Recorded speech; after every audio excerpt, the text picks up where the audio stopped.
We are trying to contact Dorchester so that anybody from Dorchester can check in and vote.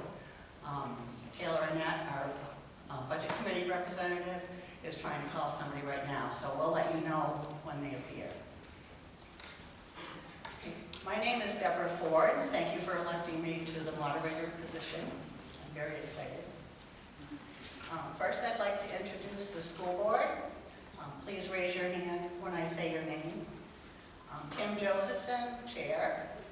Hope Ragnell, Canaan Representative. Vicki Conkey is not here from Dorchester. Don Archibald from Enfield. Daniel Thompson, Vice Chair from Enfield. Bruce DeGove is not here from Grafton. And Kathleen Stacy, Secretary from Orange. I'd also like to introduce Amanda Isabel, the Superintendent. Legal Counsel, Peter Phillips. Business Administrator, Michelle Lockwood. And Kamala Gunn, District Clerk. Next, I'd like to introduce the Budget Committee members. Scott Sanborn, Chair. Wally Andrew, the Vice Chair. Andrew Cushing, the Grafton Representative. Amber Bissonette, the Enfield Rep. Elise Payson, I didn't mess up your name, also Enfield Rep. Taylor Annette is trying to contact Dorchester. And Corinne Morris could not make it today.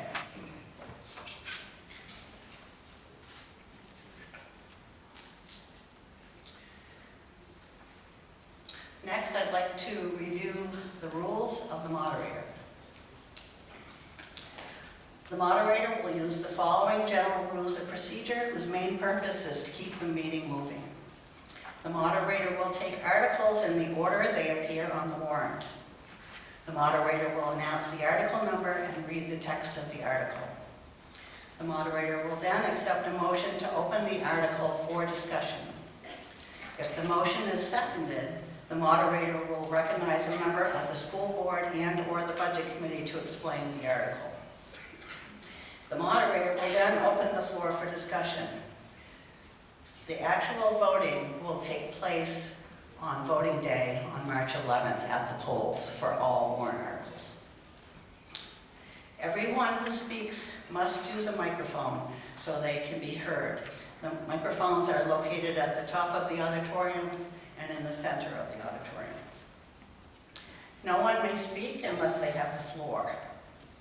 And no one may have the floor unless recognized by the moderator.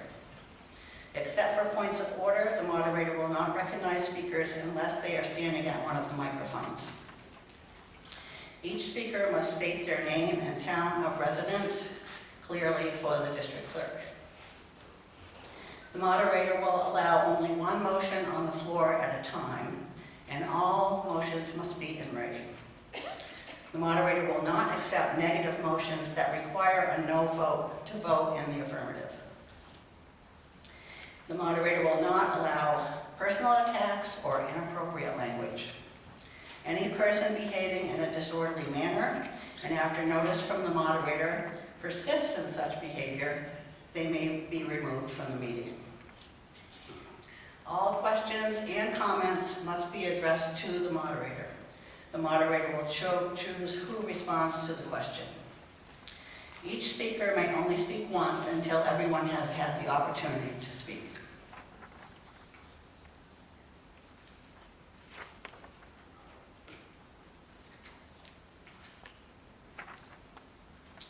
I will now read the warrant articles as you have in your annual report on pages 3 and 4 or on your handout. After I take a drink of water.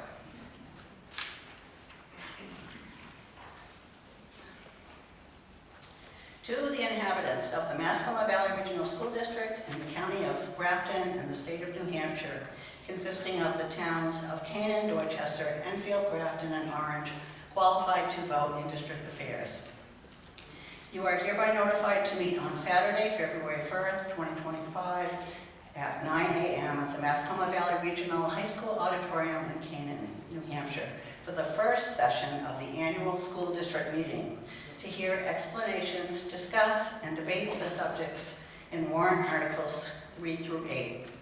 Articles 3 through 8 may be amended subject to the following limitations. Warrant articles whose wording is prescribed by law shall not be amended. Warrant articles that are amended at the February 1st session shall be placed on the official ballot for a final vote on the main motion as amended. And no warrant article shall be amended to eliminate the subject matter of the article. You are also hereby notified to meet again on Tuesday, March 11th, 2025, for the second session of the annual school district meeting to vote by official ballot to elect officers, to vote questions required by law to be inserted on said official ballot, and to vote on all warrant articles from the first session. Location and polling hours for March 11th, 2025 session are as follows.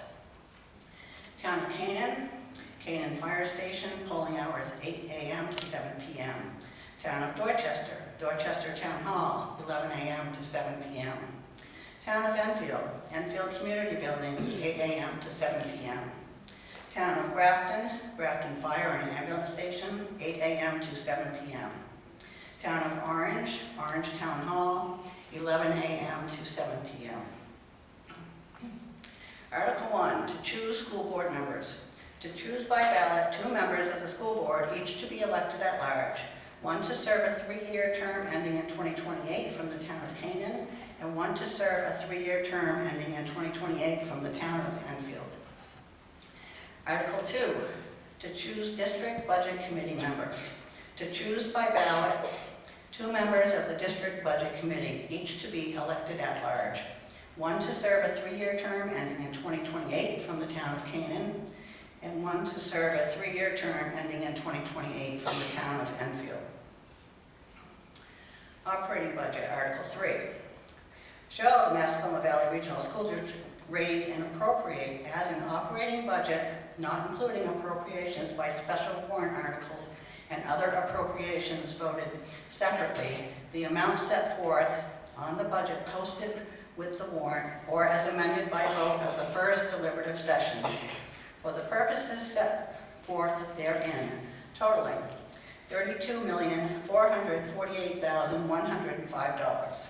Should this article be defeated, the default budget shall be $32,125,316, which is the same as last year, with certain adjustments required by previous action of the Mascoma Valley Regional School District or by law, or the governing body may hold 1 special meeting in accordance with RSA 40:13, 10, and 16 to take up the issue of a revised operating budget only.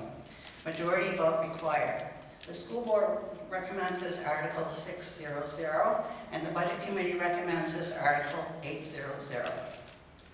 I would like to entertain a motion to waive the reading of Articles 4 through 8 until such time as we are ready to discuss. I'll make that motion. Tim Josephson, seconded by Scott Sanborn.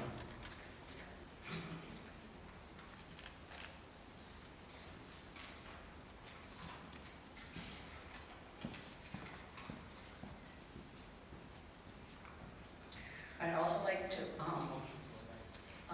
excuse me?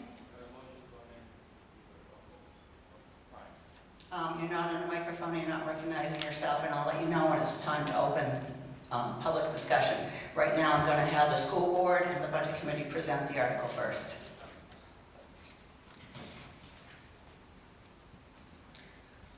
So I would entertain a motion to open Article 3 for discussion. Tim Josephson, seconded by Danielle Thompson. I'd like to invite Scott Thompson. Well, that's funny. Scott Sanborn to speak to Article 3, the operating budget.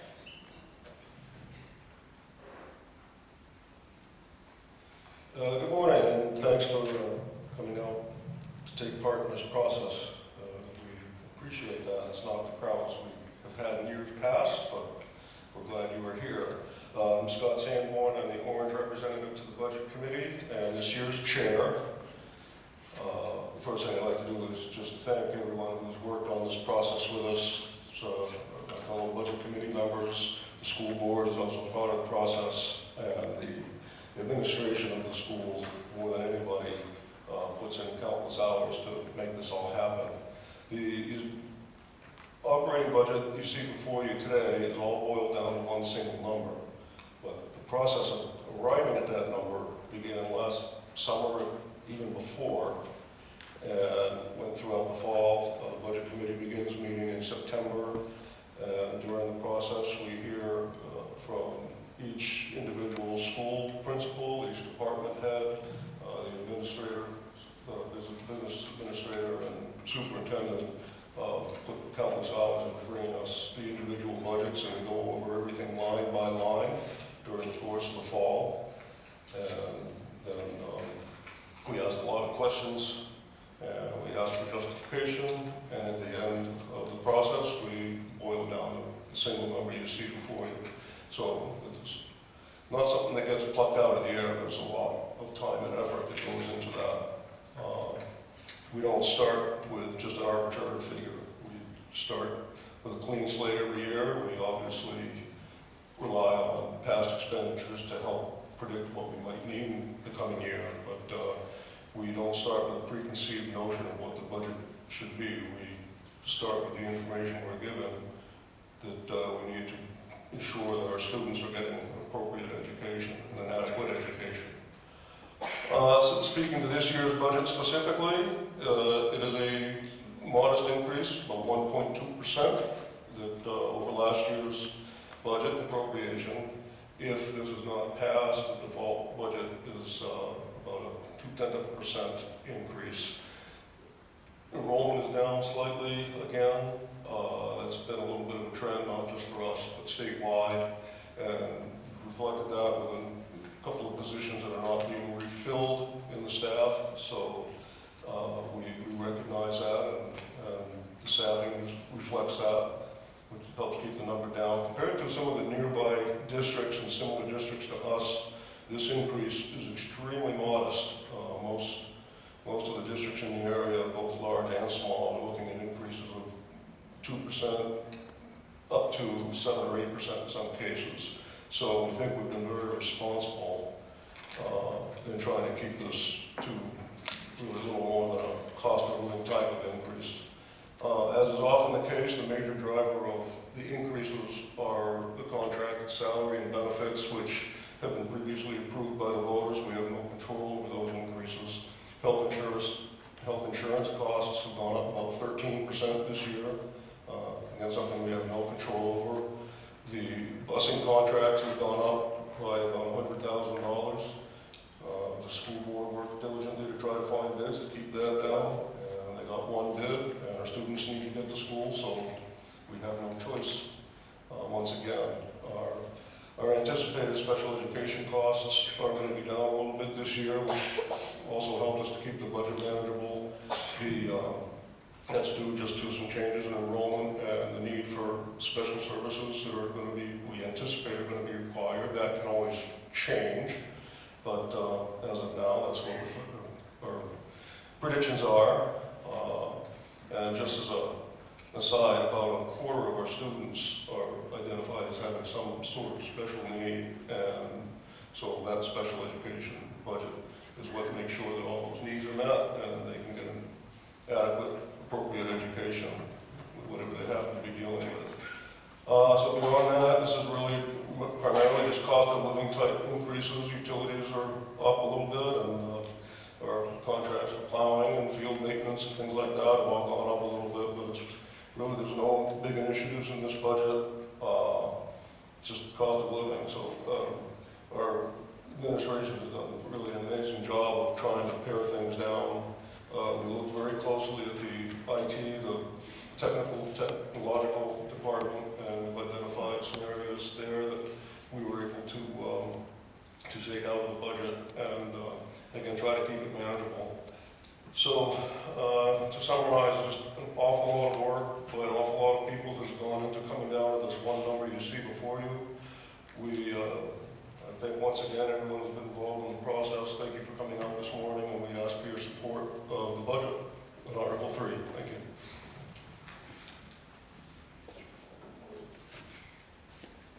And Tim Josephson will speak from the school board on Article 3. Thank you. My name is Tim Josephson, Chair of the School Board. I don't have much more to add aside from what Scott already said.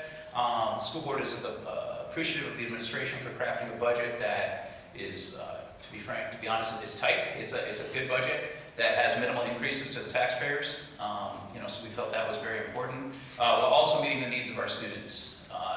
We have a diverse need across every kid from K through 12.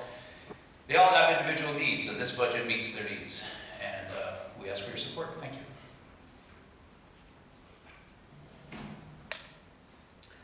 Before I open this up for public discussion, I'd like anybody who is a non-resident to raise your hand. Thank you. I'd like a vote on allowing anybody that's a non-resident to speak if necessary. Raise your card if you're in agreement.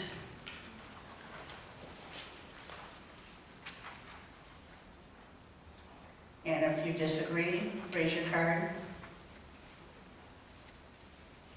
The ayes have it. The next thing I'd like to do is assign counters. Matt, would you count for that side? And pick up this side of the middle. And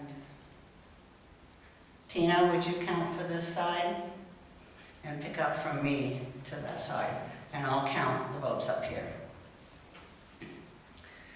Okay, I'd like to open Article 3 for discussion. Please come to the microphone, state your name and your town.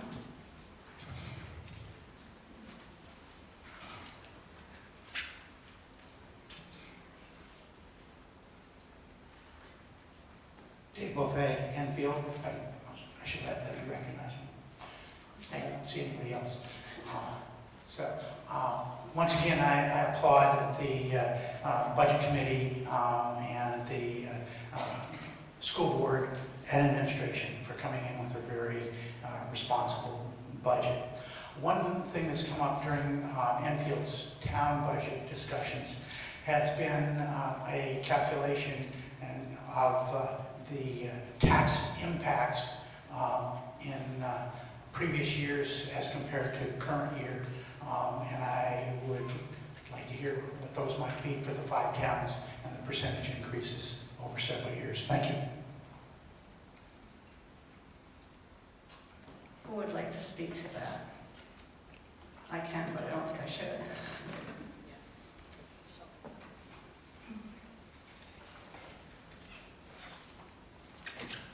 Michelle.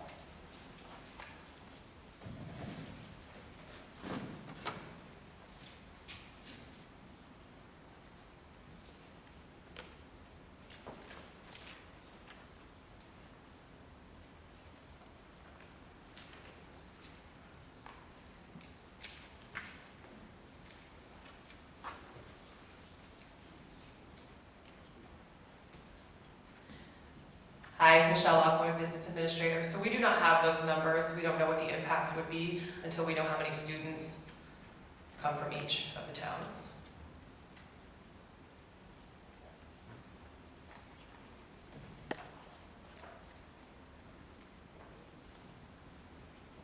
Just the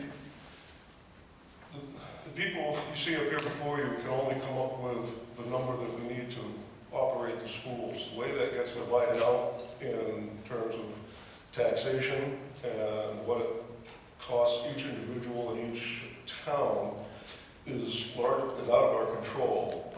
The district uses an average daily membership or the enrollment for each town to proportion out the amount that each town is obligated to contribute to the budget.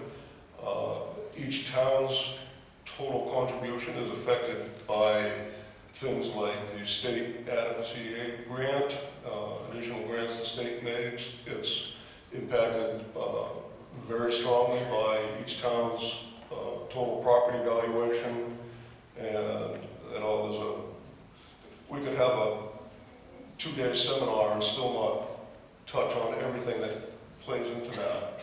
But there's a lot of factors beyond what we do here that determine the tax rate. We can only come up with a number that is required to operate the schools properly. If people are interested in seeing that system change, you need to work with your representatives to the state, and you need to elect people that are interested in working with the system and trying to improve the system. We have no control over that, so we only can try to come up with a number that will efficiently operate the school district, and we think that's what we've done. Thank you, Scott. At the top microphone? I'm not sure, oh, it is live, it didn't sound like it wasn't. Carol Ann Morrison, Canaan.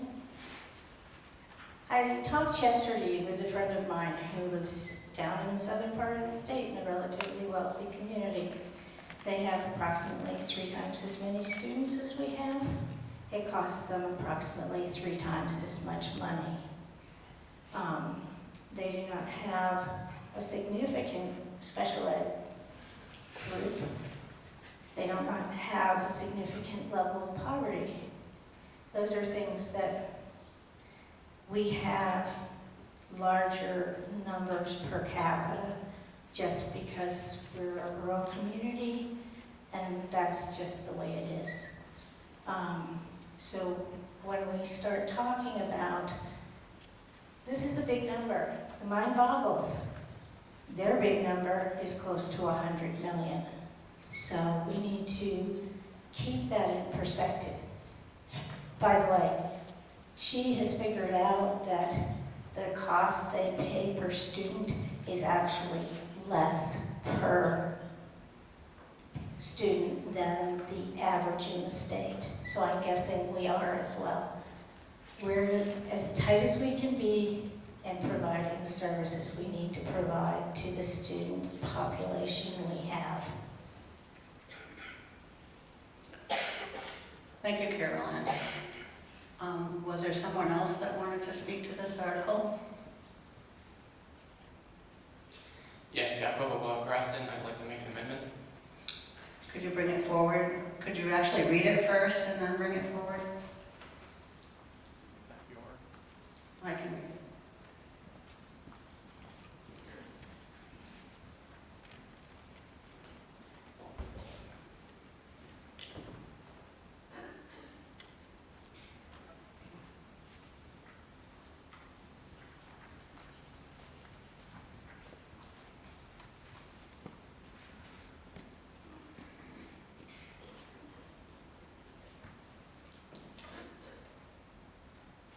Okay, so the motion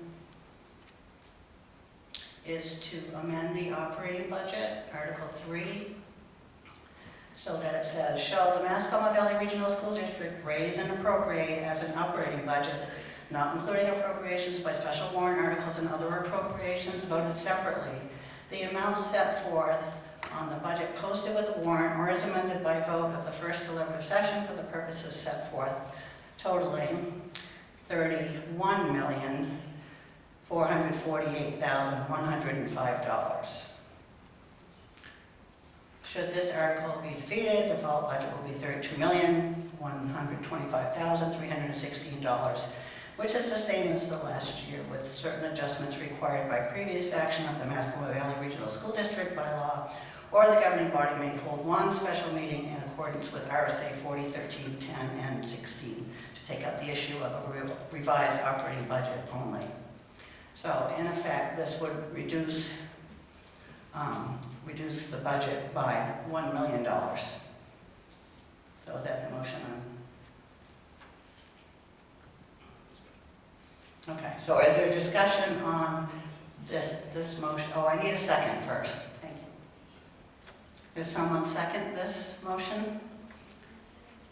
Please go to the mic and state your name and town, please.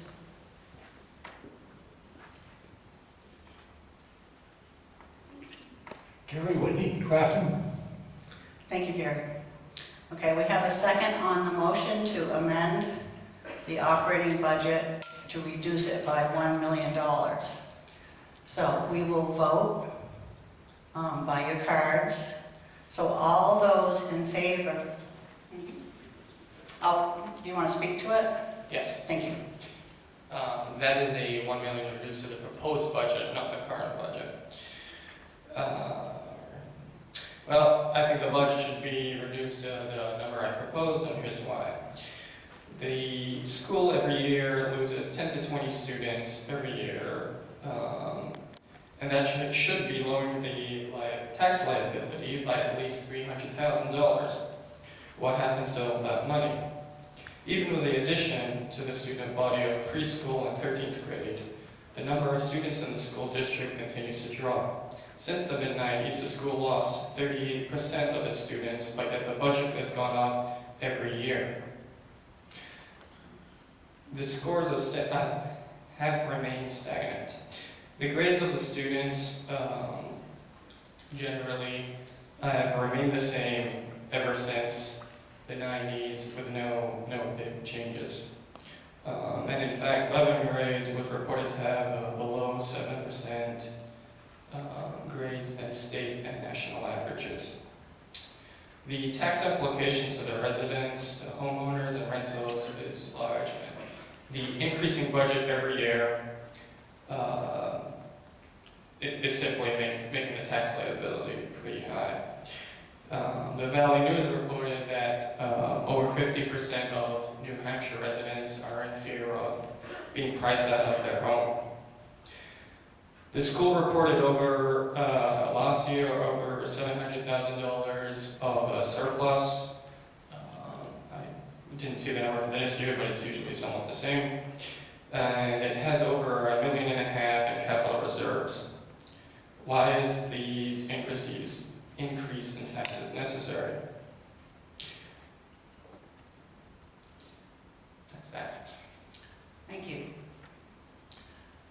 Before the next person, does anybody want to respond to the unassigned fund balance at year end?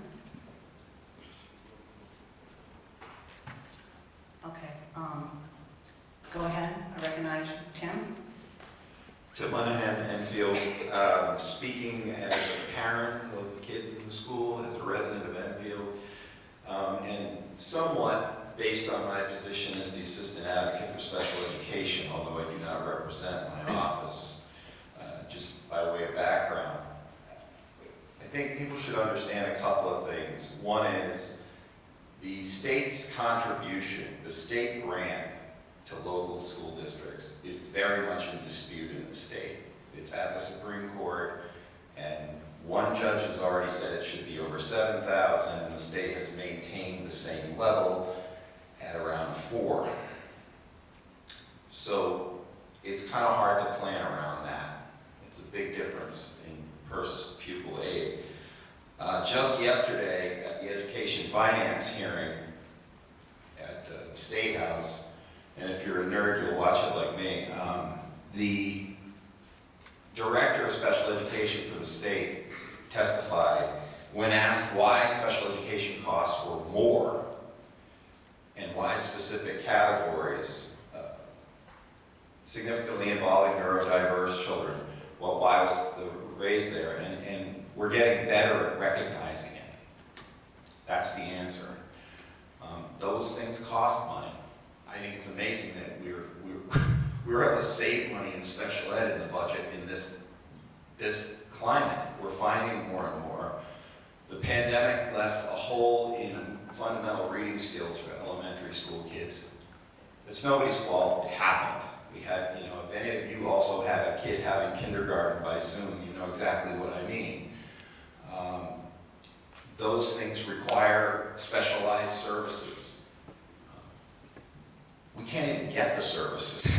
They're not easy to find, but we have to provide them or we will pay a lot more later. I think the other piece that's important here is a budget is going to go up every year if you're able to maintain your staff. If you're able to keep good teachers year after year after year, and good janitors, I love Ed, by the way, some props for Ed, it's because they stayed and they they might get a little bit more money. And in public service, a little bit more money is not what you're thinking about. It really is a little bit more money. It's 2% more a year or something on average across state, federal, everything. That's part of why costs go up. We all know exactly what it means now to buy eggs, coffee, all these things. I bought a bottle of molasses at Christmas to make a gingerbread. It was $8. Tara was going to call the cardiologist. Those are facts. Some of these things just cost more. I think we're doing a great job with what we have. I oppose this motion because I think we've done due diligence to get the lowest number that's reasonable. And that's really what we should be making our decisions on, not anything else. Just, is this reasonable for what we're getting? Thank you. Thank you, Tim. Please limit your comments to 3 minutes. Sorry. Joseph Wood, Enfield. I oppose this motion due to the basis that looking at the capital improvement budget, I believe that there are definitely projects that are planned, and being able to take the money out of that fund in order to have this motion, I think would be a poor financial choice. Thank you. Thank you. As I mentioned previously, my name's Gary Whitney and I'm from Grafton, and I'm in favor of this motion, mainly because I've looked at my taxes, I've looked at the costs, I've looked at the declining enrollments, and I've heard the previous speakers say, well, yeah, the costs go up. Well, why? Students are going down, costs are going up. Something's wrong with this picture. The budget committee, the school committee has to look hard and make cuts. There are very good teachers here, I admit that, but there aren't enough students to keep justifying these numbers year after year after year. And it was mentioned we have judges and courts that are saying we have to spend more. We are tired of unelected bureaucrats telling us what we have to spend on our kids, on our schools. That's why I'm in favor of this. It's about time this has to stop. We need more taxpayers coming forward and saying this is enough. Stop it. Thank you. Thank you.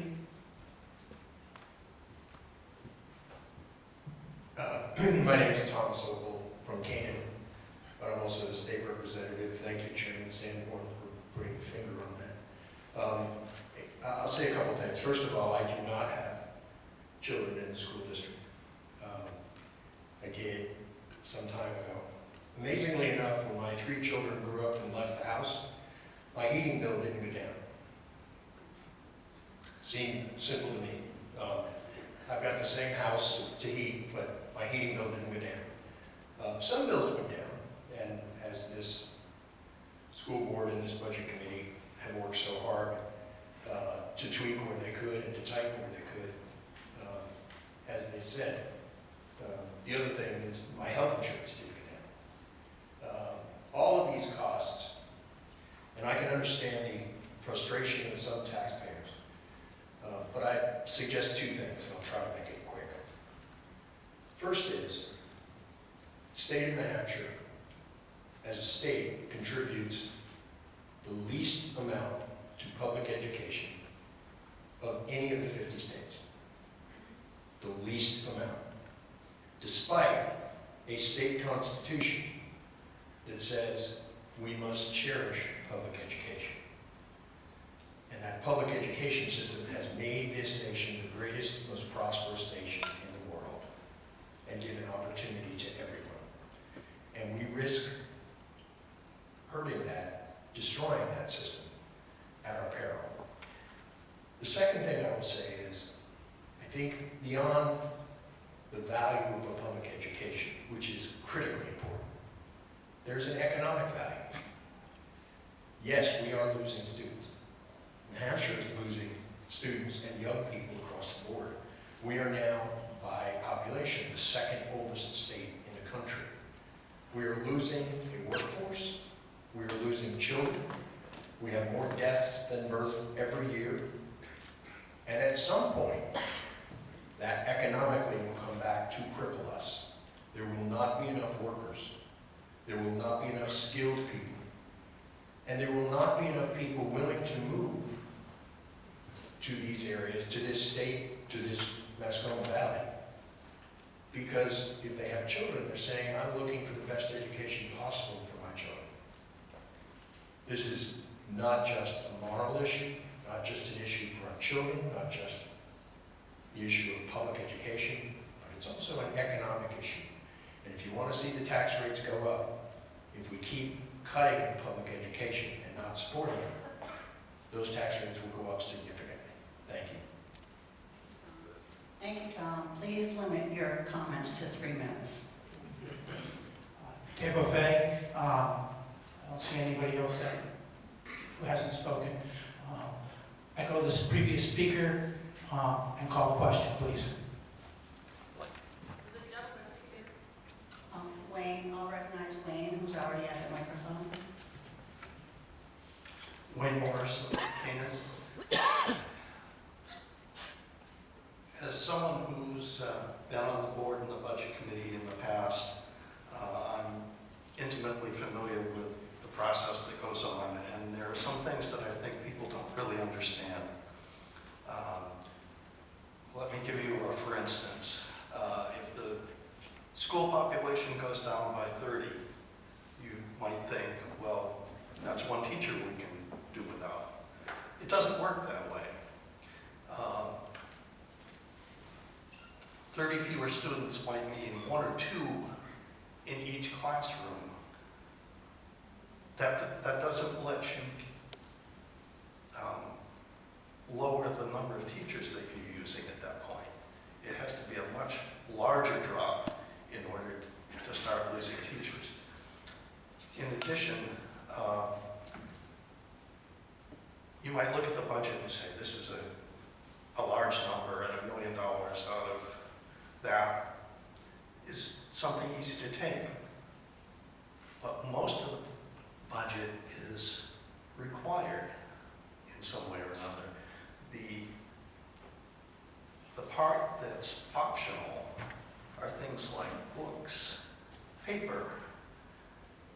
That's the kind of things that you'd be cutting with this large of a budget increase. So I stand in opposition to the motion. Thank you.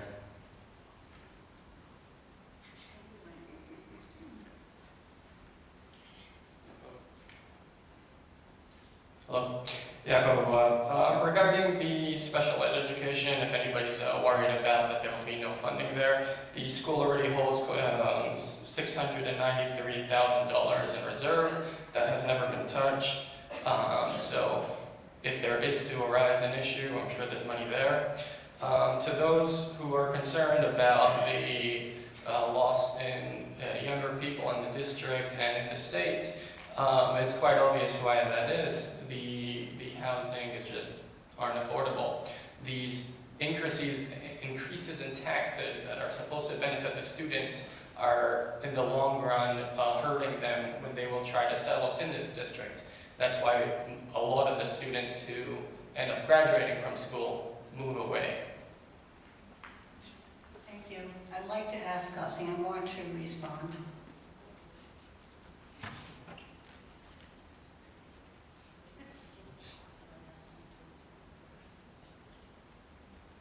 Yes, I asked Scott to respond before the motion was called.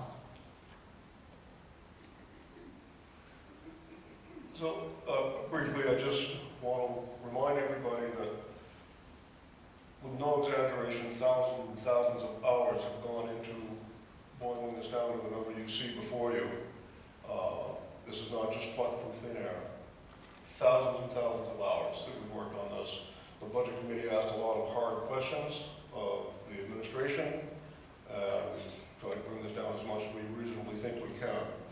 To respond to the idea of the unexpended funds at the end of the year, the analogy I like to use for this is in your home budgeting, if you're hiring somebody to plow your driveway, you budget for a heavy snow year.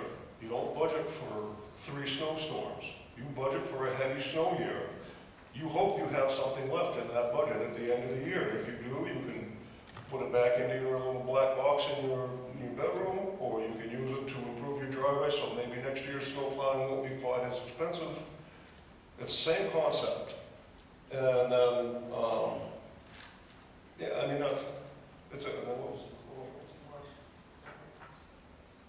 the last? Oh, special education. Any one of you here that has children in the district could be in a tragic accident, and your child might need thousands and hundreds of thousands of dollars of services. That's why the capital reserve fund is there. Not just as a slush fund. It's there to account for unforeseen circumstances, and those could affect any one of you. So don't just assume that that couldn't be the case. Capital reserve funds are there to keep us from having to all of a sudden come up with an extra $500,000 in an annual budget, and then your tax rates go through the roof. It's sound planning. That's what we're trying to do. Thank you. Thank you, Scott. The motion has been called. Does anybody want me to read the motion again? Do I need to, Peter? So the motion is to reduce the proposed operating by $1 million. My counters, are you ready to count? If you are in favor of this motion to reduce the operating budget by $1 million, raise your card.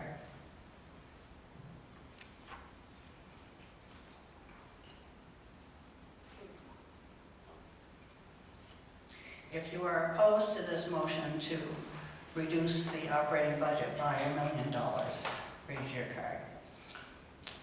The noes have it. The motion fails.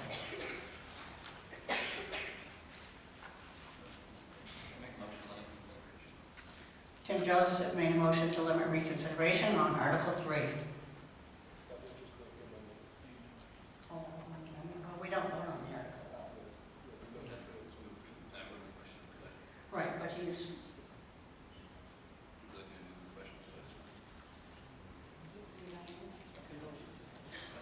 So the budget will go on the official ballot as presented in your warrant article. The motion now is to limit reconsideration on Article 3. This means it cannot come back up.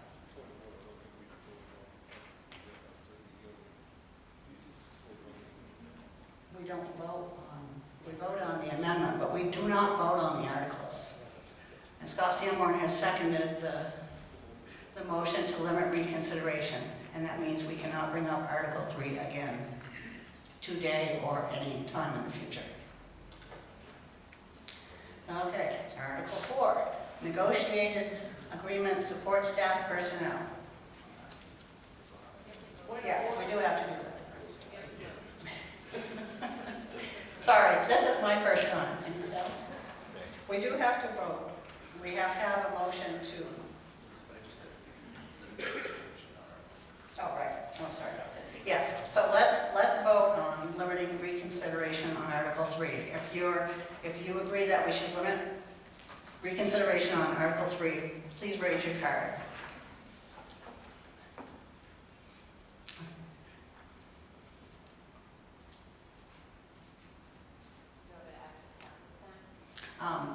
No. And those opposed to limiting reconsideration, please raise your card. Okay. I apologize. Point of order, Madam Moderator? Yes. Do we have a legal issue if Dorchester voters can't vote because they're not able to register to? That's a good question. Can you repeat the question? Yes. Point of order was, do we have a legal issue if the residents of Dorchester cannot vote, as they cannot register? Their clerk is not here.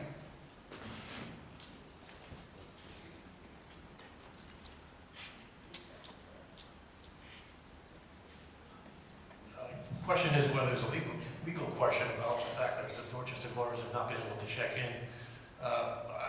The district is still conducting its business.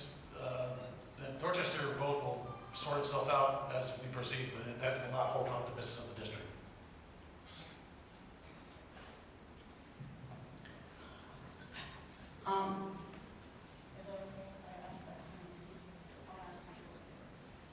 Who is here from Dorchester? I know Taylor. Okay. There is somebody on the way.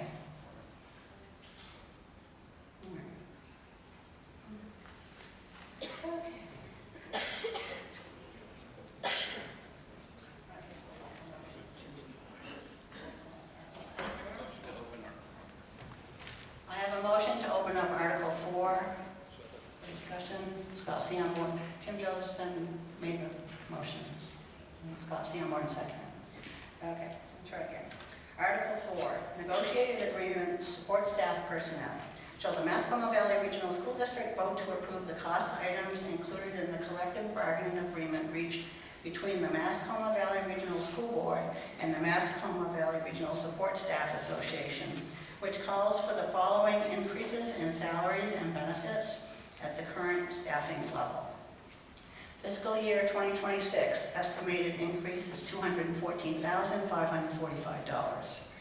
Estimated fiscal year 2027 increase, $149,211. Estimated 2028 increase, $63,354. And further to raise and appropriate $214,545 for the current fiscal year, such sum representing the additional costs attributable to the increase in salaries and benefits required by the new agreement over those that would be paid at current staffing levels. Recommendations required. Majority vote required. School board recommends 7-0. Budget committee recommends 8-0. Tim Josephson, chair of the school board. Point of order. I believe there's somebody at the front table from Grafton, Dorchester. or Dorchester. May I suggest that residents from Dorchester check in during a brief recess with that individual that can then be passed on to the clerk when he or she arrives? Was there anybody here from Dorchester besides Taylor? No. Okay, sorry.